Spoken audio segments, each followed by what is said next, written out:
What's going on, my trainer club? We have the Ground Day, Earth Day celebration rewards coming live to Pokemon Go, and what I'm gonna do is help you with my top tips to help you maximize on this very short but lucrative event coming to Pokemon Go. So you know what time it is. Welcome to the Trainer Club. Here we go.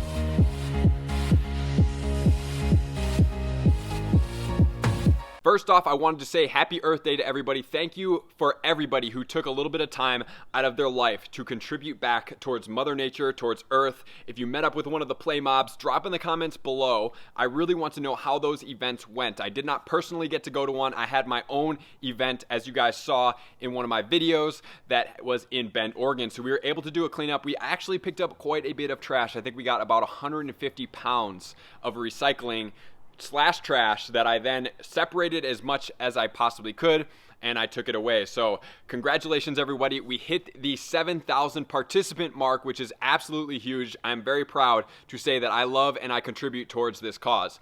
So with that said, now we have to know, how do we maximize on this? And the rewards are going to be for 2 days. We are going to have Shiny Diglett that is going to be announced, right? So we have boosted ground Pokemon everywhere. We are also going to have Groudon come back to raids, which we're going to address. And then we're also going to have double candy and double Stardust on the catches for the ground Pokemon during this 2-day period. So what does this all mean for you, and how do you maximize on how to capitalize to make sure that you get the most out of this event? Since Stardust is the most precious commodity, as you guys saw in my last video with the IVs, and I talked about it, we really want to make sure we capitalize on this. So for number one, I want to make sure that you are playing as much as possible. The best thing to do is to have a downtown area, a condensed stop area that has a ton of stops and gyms, and what you're gonna wanna do is get with some friends and you're gonna wanna lure up these stops. So this is like the most hardcore place that you could do. The second thing you're gonna do is you're either gonna run your gacha, you're gonna hand catch, or you're going to run your Go Plus. And you're gonna drive, preferably, around that loop continuously to get as many Pokemon as you possibly can, because the goal is to catch as much as you possibly can.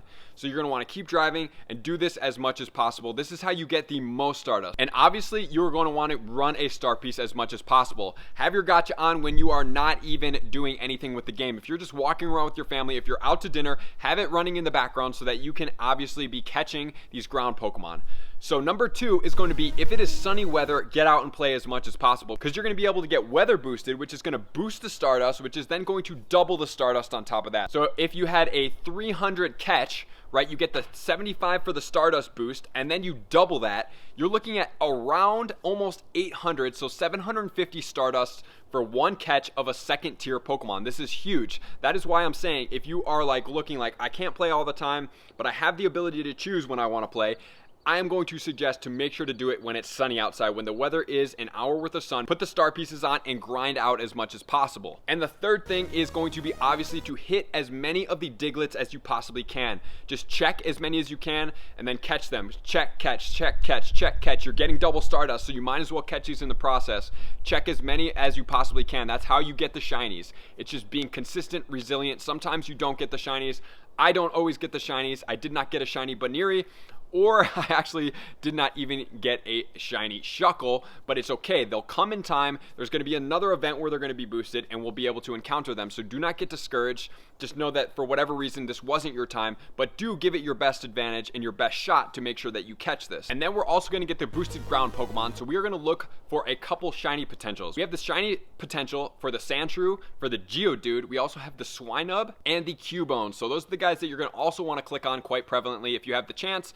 And then also search out the rares in useful Pokemon. Look out for the Larvitars, right? We want to look out for the Larvitars and Pupitars. Those guys are super valuable. Make sure to do that. You also have the shiny potential on the Larvitar. I didn't mention that one.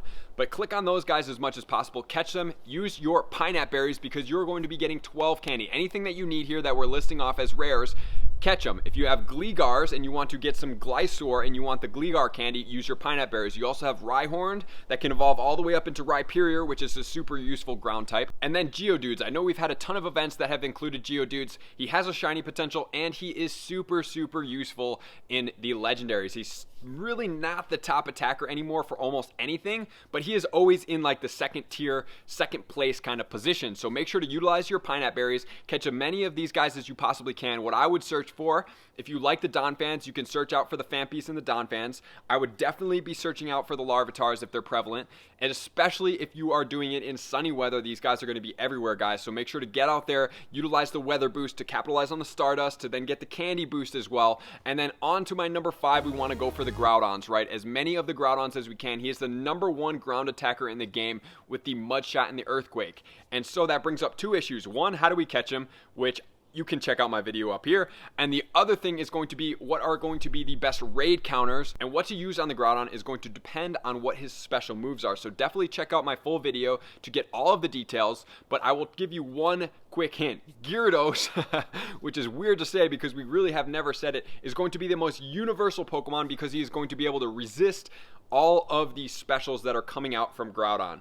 The one thing that you are going to not have, he's not going to be the most powerful, but he does deal a lot of damage, especially when you're going to be using the Hydro Pump. So you can utilize that guy. And then, of course, look out for the 100% IVs. We have the 2351, which is the 100% at level 20, and then under boosted conditions, which is going to be in the sun, we have a 2939. So look out for those conditions. So really what it comes down to, this is going to be a short event. Make sure to get out and play as much as possible. Keep your star pieces on. Make sure to use your lucky eggs if you're raiding quite frequently, or if you want to hit some best friends with people. And then also utilize the Pineapple Berries, the star pieces, catch a lot of rares, try to get that shiny Diglett, and then of course try to get that shiny Groudon, and even try to get the 100% regulars.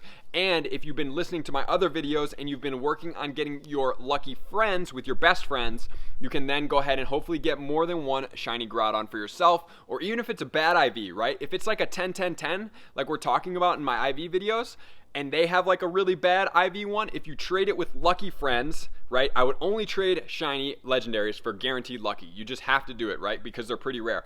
You trade them, and now you have a base floor of 12, 12, 12. So you automatically brought that Pokemon up. So if you ever have bad shiny IV legendaries, make sure to get lucky friends with somebody and swap them, and it'll automatically guaranteed at least bump them to a 12, 12, 12. So that's the best strategy to do with your shiny Pokemon from the legendaries, because a lot of times they just may not be the best ones. And then of course, when you do get that shiny, use that Pineapple Berry, because you're going to get double candy. So you're going to get 12 Groudon candies, you're going to get 6 for the regular catch, and then you're going to get 12. So I am going to be powering up a Groudon, of course, after this one. I'm hoping to get another shiny so I can trade it, because I do have a shiny 93 weather boosted, and I'm not willing to let go of that one because it's got pretty good IVs, with attack being its highest stat. So thank you for tuning into the Trainer Club, guys. Make this best Earth Day event that you possibly can. Get a ton of Stardust and get that shiny Groudon. Peace.